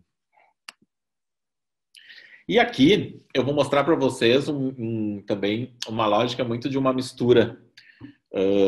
Essa empresa que a gente fazia essas vitrines tem umas submarcas e daí a gente passou a atender como agência de propaganda outras marcas deles. E daí tinha que construir. E a gente fez um projeto diferente, assim, não era dentro da agência de propaganda, era uma startup que atendia eles de uma outra forma. Daí, vamos fazer um ambiente para que essa equipe, que era tanto a equipe da agência como a equipe do cliente, trabalharem juntos. Vocês desculpem, meu cachorro tá ali. Jalita, tá enxergando alguma coisa? E daí a gente tinha que fazer esse ambiente que fosse um ambiente legal, um ambiente agradável, um ambiente divertido. E a gente construiu todo esse ambiente a partir de restos de vitrine ou de sobras de vitrines que ao longo do tempo a gente foi guardando. Então aqui a gente tem essa vitrine de Natal, essa vitrine do Labex, que era um projeto deles, essa vitrine de inverno, que era umas caixas de acrílico cheio dessas varetas. Essa vitrine aqui, que era uma vitrine da Yukon, que tinha só o Y em lâmpada. Essa vitrine de paz aqui, que se vocês olharem, é só uma estrutura presa no fundo, onde era uma vitrine que tinha que mostrar muito o produto e produto pequeno, assim, porque paz tem sempre uma lógica de vender o perfume, o óculos, o relógio. Então, as vitrines, elas têm que ter expositores de produto. Então, as sobras de todas essas vitrines geraram esse ambiente de interiores aqui. Então, se vocês olharem, essa parede aqui é com várias sobras daqueles materiais ali daquela vitrine de paz. Os espetos daquelas vitrines de inverno servem para dividir um pouco as áreas de trabalho. Então, a gente conseguiu ir se divertindo. O Y está aqui, nessa parede. Esses fundos, essas texturas, geralmente eram texturas de algum teste ou de alguma coisa que sobrava. Então, a gente tem essa sala de reuniões aqui. Se vocês olharem essa moldura, a gente simplesmente colocou uma imagem em um vidro.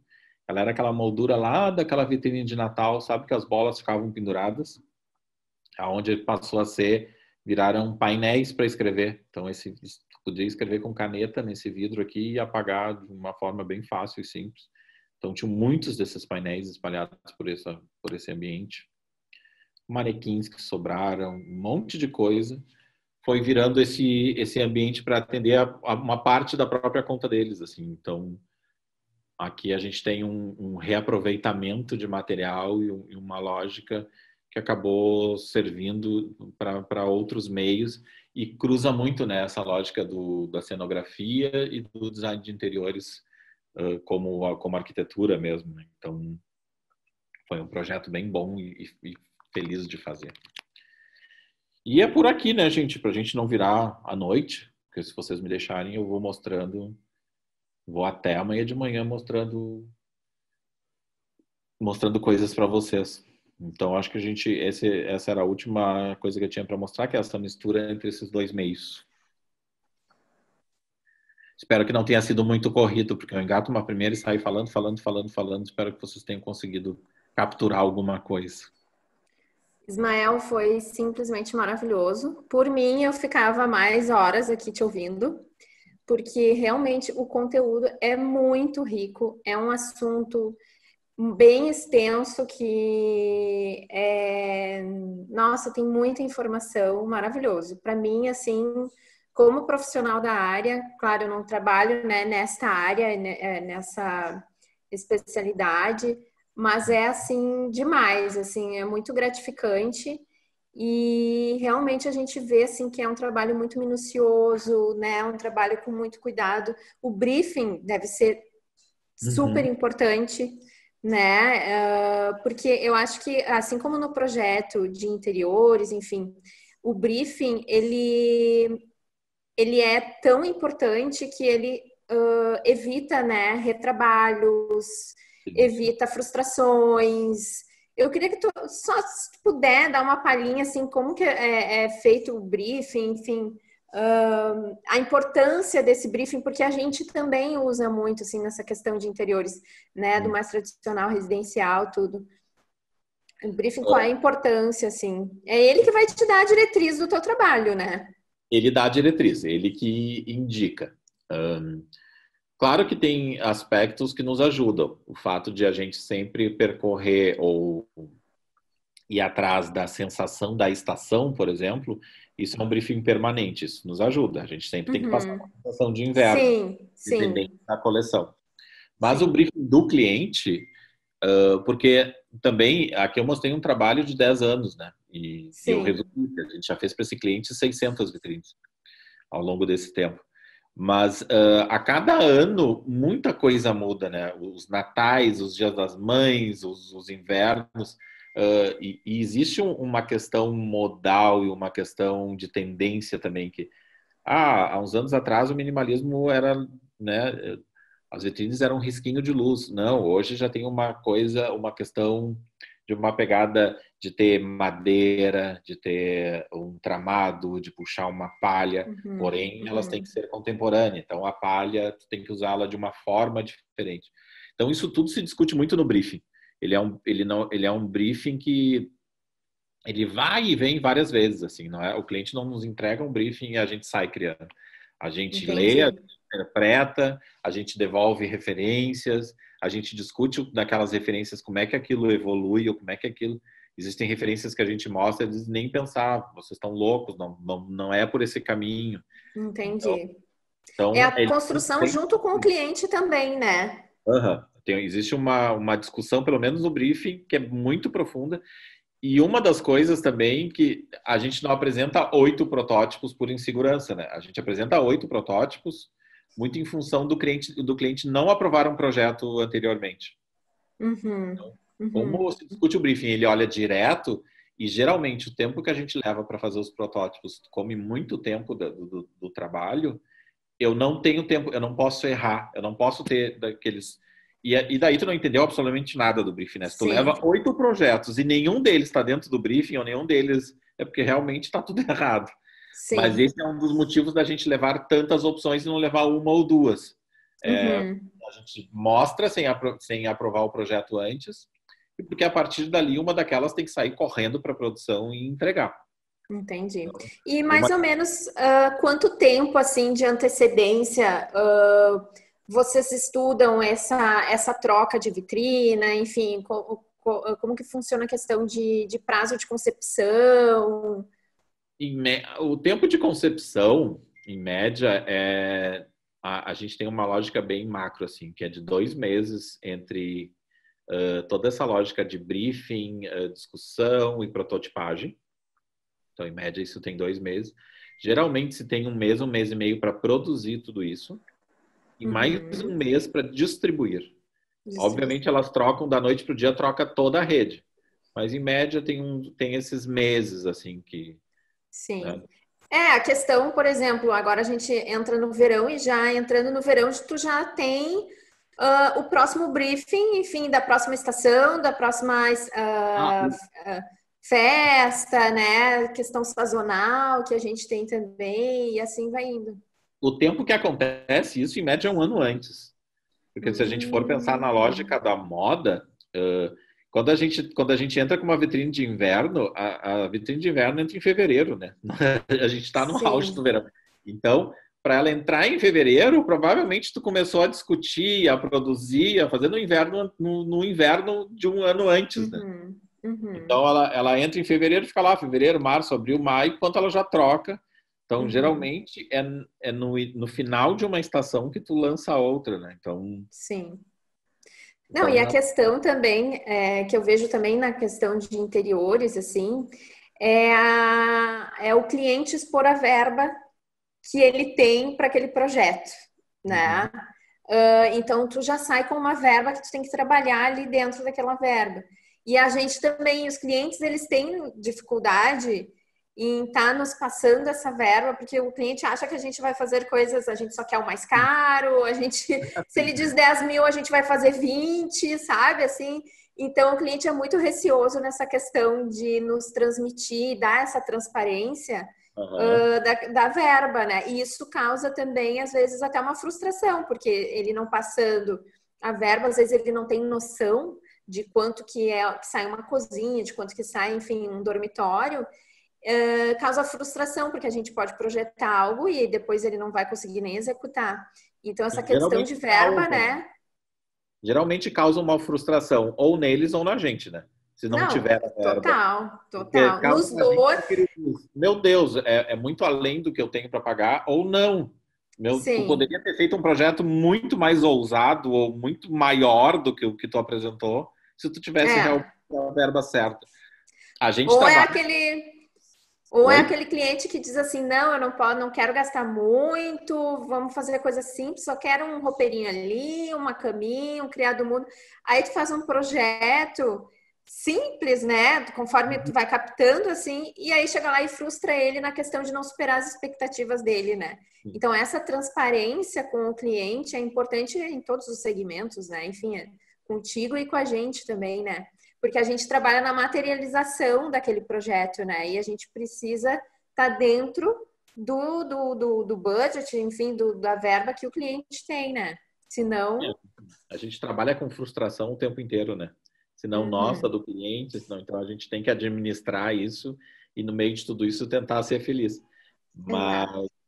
Mas acontece, com esse cliente aqui é super tranquilo, assim, e inúmeras vezes a gente devolveu, né? Tipo, não gastamos nem a metade da verba, porque era o que a gente queria fazer e tá ali, tá feito, tá aprovado e custa, dependendo, às vezes, de algum tipo de sorte.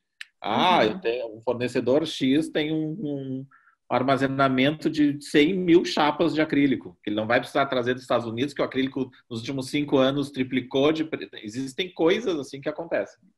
E já aconteceu muitas vezes de a gente se apaixonar por um protótipo e levar ele numa reunião escondido, assim, tipo, ok, isso aqui é o que a gente te apresentou, isso aqui é o que cabe na tua verba, é o que tu der, ok, no dia tal tá instalado na loja. Porém, existe esse outro aqui que a gente ama e que ele está fora da verba.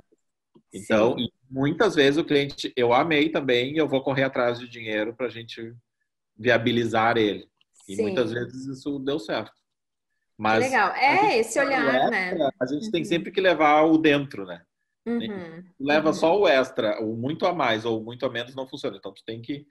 A gente respeita o briefing, entrega ele, mas de vez em quando foge um pouquinho para a vida ter mais vontade.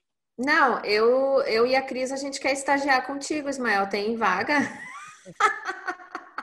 Imagina. Eu preciso estagiar com vocês, né? Não, gente, é assim, ó, é uma... Voluntárias, né, Cris? A gente não olha, porque o quanto de conteúdo, de informação, de inspiração, nossa. E eu tava aqui dando uma olhada no nosso chat e muita gente, assim, tá bem encantada e maravilhada, né? Por exemplo, aqui a Tânia colocou 100 palavras. Maravilhoso, e a gente não dá nada para uma vitrine. Não imagina quantas pessoas são envolvidas. Né? Então, assim, é um trabalho muito rico mesmo, muito rico. Eu durante um tempo tive uma loja aqui em Porto Alegre, onde eu fazia as vitrines, né? Era uma loja e se chamava Refúgio Urbano. Ficava ali na Bordini. Eu tive essa loja por 12 anos e ali eu me divertia muito nas vitrines. Assim, tive uma série de problemas absurdos, né? Porque vamos fazer uma promoção louca. Faz uma vitrine toda com os manequins e com os objetos de decoração, tudo de cabeça para baixo, prende eles todos no teto, ok. Mas isso está só dentro da vitrine, né? Ninguém vai ver, quem passa de carro não vê. Fui num ferro velho, chamei a Darcy Pacheco, comprei 2 carros, né? Aloquei 2 carros e botei no estacionamento da loja 2 carros de cabeça para baixo. Aí então, chamou a atenção, né? Virou um burburinho. Já fiz uma vitrine de inverno, onde eu trouxe do sítio 2 ovelhas e deixei as ovelhas na vitrine. Ficava ali os 2 filhotes de ovelha o dia inteiro. Daí tem uma... Né, o mundo mudou e a lógica mudou, né? Hoje eu estaria na cadeia trazendo animais, né? Maus-tratos, uma série de ONGs. Naquela época ainda era um pouco possível. Obviamente eu tinha todo o cuidado, mas, né? Ali era um campo fértil para se divertir, porque o cliente era eu mesmo, então eu podia fazer. Às vezes, nem que eu vendesse toda a promoção, tudo, eu não pagava a vitrine que eu tinha inventado de construir. Então, mas ali era muito bom, assim, né, para exercitar. E o pessoal aqui tá dizendo que tu pode continuar até amanhã, tá? Então, a gente chama uma teleentrega. Vamos continuar. Daqui a pouco a gente põe um sistema. Chama uma tele, vamos continuar, porque tá muito legal, muito bacana mesmo. Que bom, que bom. Ismael, eu tenho uma pergunta. A gente percebe que no case que você estava apresentando anteriormente,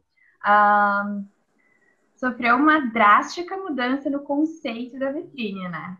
Houve uma mudança de posicionamento da marca junto a isso, paralelo a isso?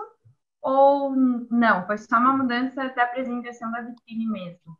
Até porque a gente não pode construir vitrines que não reflitam o momento da marca, né? Porque isso causa uma frustração louca. Tu ter uma vitrine limpa, contemporânea, com um tipo de produto sendo exposto, e a pessoa entra dentro da loja, a loja não é nada daquilo, ou não...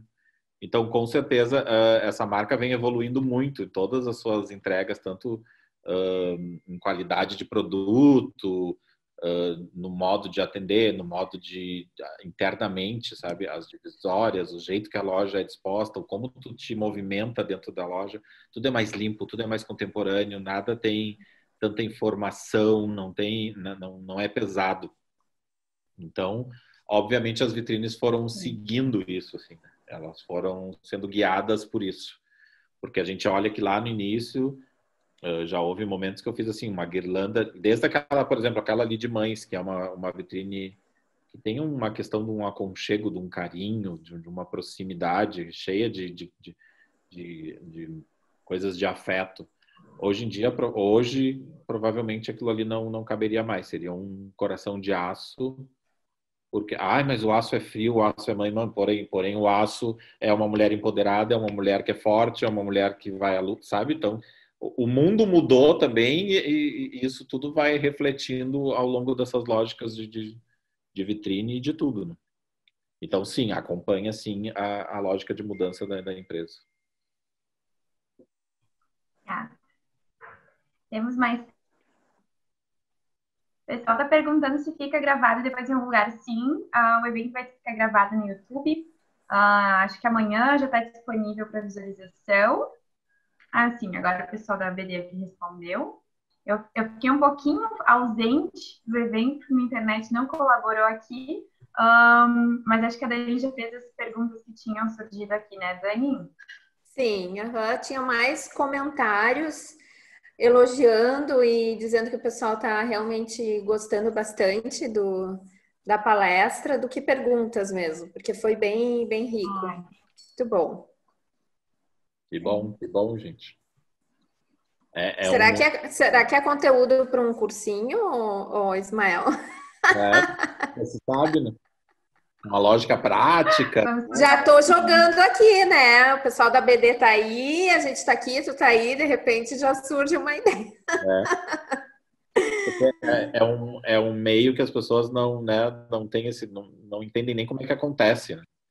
A gente tem empresas ali, a gente pode pensar uma empresa, sei lá, na Zara. A Zara troca suas vitrines em questão de 8 dias no planeta inteiro. Que lógica eles fazem, que logística eles fazem, né? Metade do planeta, porque a Zara ainda está no mundo inteiro, então tem muito a lógica do hemisfério frio e do hemisfério quente. Então, metade do planeta eles trocam em 8, 15 dias. Então, existe uma logística de produção e as pessoas nem se dão conta, né, quando estão lá olhando uma vitrine, o tanto que tem por trás e o tanto de que a vitrine entrega até as lógicas né, de sociedade, de evolução da sociedade. Tudo. Mas é legal a gente entender, conhecer, saber como é que as coisas acontecem, né, nos bastidores. Sim, com certeza. Porque a gente não, olhando ali, a gente não visualiza. E a ideia do curso foi bem aderida aqui pelo nosso chat, pelo menos. Vamos amadurecer a ideia. Eu queria aproveitar que a gente tem uma presença ilustre aqui na sala, que é a presidente da ABD, a Silvana Carminati, está aqui acompanhando o nosso evento. Muito obrigada, Silvana, pela presença. Pena que acho que você chegou agora já no finzinho, mas assiste depois que o Ismael é muito bom, a gente já está pensando num curso aqui. Entrou uma pergunta aqui, Cris, da Cristina Zaiden. Você acha essa área muito restrita? O que tu acha, Ismael, sobre essa área, assim? Eu vou te dizer que essa área, ela tem alguma coisa esquisita. Ela tem alguma coisa que a gente não enxerga. Porque eu acho ela restrita, sim. Por exemplo, eu conheço poucas pessoas que fazem. Eu conheço, né? A gente não existe um curso mais aprofundado, né? Existe cursos de vitrinismo, cursos de VM, mas nada muito aprofundado, nada muito... Porém, se a gente for se dar conta e se a gente der uma olhadinha na nossa volta, a quantidade de vitrines que tem dentro de um shopping, a quantidade de vitrines... E olha, a gente está falando num shopping, vitrines relacionadas... Porque as vitrines estão por tudo, né? Estão na loja de carro, estão na loja de cerâmica, estão na loja de design, de mobiliário, estão na loja de roupa, estão na loja... Né? Se a gente for pensar hoje, inclusive showroom decorado de prédio não deixa de ser uma forma de vitrine de vender aquele apartamento. Então, as vitrines estão por tudo, né? Então, existe alguma coisa maligna aí que a gente que a gente desconhece. Então, ao mesmo tempo que eu acho que é super restrito, alguém está fazendo esse mar de vitrines que nos invadem todos os dias. Então, na verdade, pode ser eu que vivo dentro de uma bolha e não estou enxergando direito onde tá essas especializações, onde é que estão essas pessoas. Mas alguém está fazendo tudo isso. Não pode ser tão restrito assim como a gente imagina.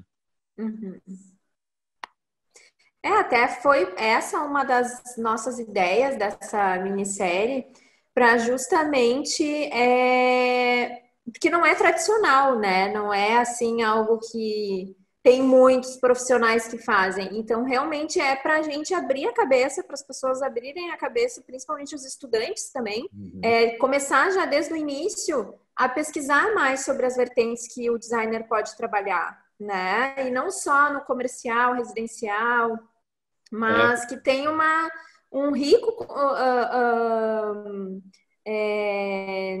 de nichos assim que realmente pode ser explorado, né? E às vezes, e é bem isso como tu falou, como não tem muitas especializações, de repente, se tu te interessa por esse nicho, começar a já ver algum estágio, né, conteúdo sobre isso, e aí tu vai te inserir naquele meio, né?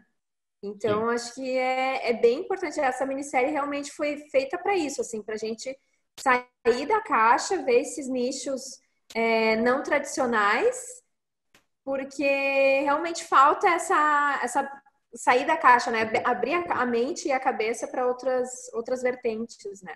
E tem muito, né? Se a gente for pensar, tem uma área do design de interiores que é cenografia. Dentro da cenografia, tu vai para teatro, tu vai para cinema, tu vai para vitrines, tu vai para né? Tu vai para efêmeros, tu vai para stand, tu vai para só ali numa das áreas do design de interiores tu já abre um leque enorme de coisas que podem ser feitas, né? Então, exato. Só que a gente fica muito preso nisso. Né? Tema a gente vai explorar nos próximos eventos, né?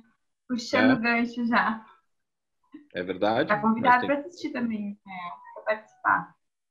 Dá para fazer muita coisa, né? Nossa, quando eu começo a pensar em cenografia de teatro, eu já vi coisas tão espetaculares, assim, às vezes peças que tu chega lá para imaginar uma peça antiga, numa lógica completamente antiga, de época, e todo o cenário é projetado. Então, coisas que tu nem imaginaria, assim, né? Que tem uma cenografia que te tira o ar. Então, existe muita coisa que pode ser feita, muita lógica que pode ser quebrada, né?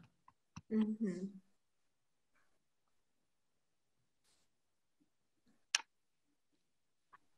Bom, gente, acho que é isso então. Vamos agradecer a presença do Ismael. Muito obrigada mais uma vez. Inclusive, no início do nosso evento, o Cristiano, que é nosso coordenador acadêmico aqui no Rio Grande do Sul, não estava presente, mas agora ele está aqui. Teu áudio está desligado, Cris. Eu vou passar a palavra uns minutinhos para ti, que ele foi o responsável por nos apresentar o Ismael, né? Por essa grande presença no nosso primeiro evento de estreia, primeiro episódio. Cris, quer dar umas palavrinhas antes da gente finalizar? Eu já estava aqui já há uns 40 minutos, né? Mas eu estava aqui só acompanhando e na verdade, só concordando, né, com as gurias. E não vem porque realmente está incrível a fala do Ismael, porque acho que não tem essa de agradecer o convite, na verdade, a ideia é justamente de compartilhar conhecimento, né? O Ismael também acredita muito nessa, digamos, nessa lógica, né? De não ter esse conhecimento guardado para si, mas também de conseguir, pelo menos na nossa área, de disseminar esse conhecimento e digamos, profissionalizar, né? Outros nichos, como a Dani falou, e acho que isso é bem, bem importante. Então, só me apresentando aqui, então, prazer, pessoal. Eu sou o Cristiano, coordenador, então, acadêmico da Regional Sul, e com essas minhas queridas colegas aqui, a gente dá início, então, a essa série, né, que eu acho que tem tudo para dar certo. Já percebi aqui pelo chat que já tem um super retorno positivo dos colegas. Eu acho que será incrível, né, essas novas, conhecer o dentro e o fora da caixa, né, como a Dani falou. Eu acho que isso vai ser muito enriquecedor. Obrigado, Ismael, mais uma vez, tá? Mais uma vez, muito obrigado.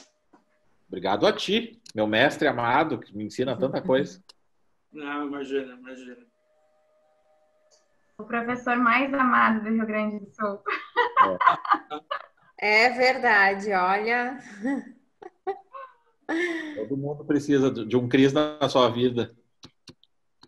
Uhum. Gente, bom, a gente já está, então, encerrando aqui o evento. A gente achou que não ia chegar até as 5, mas estamos beirando aqui às 5 horas. E já deixamos o convite para quinta-feira que vem, às 15 horas. Nós vamos falar sobre cinematografia, né? A cenografia para a área de cinema.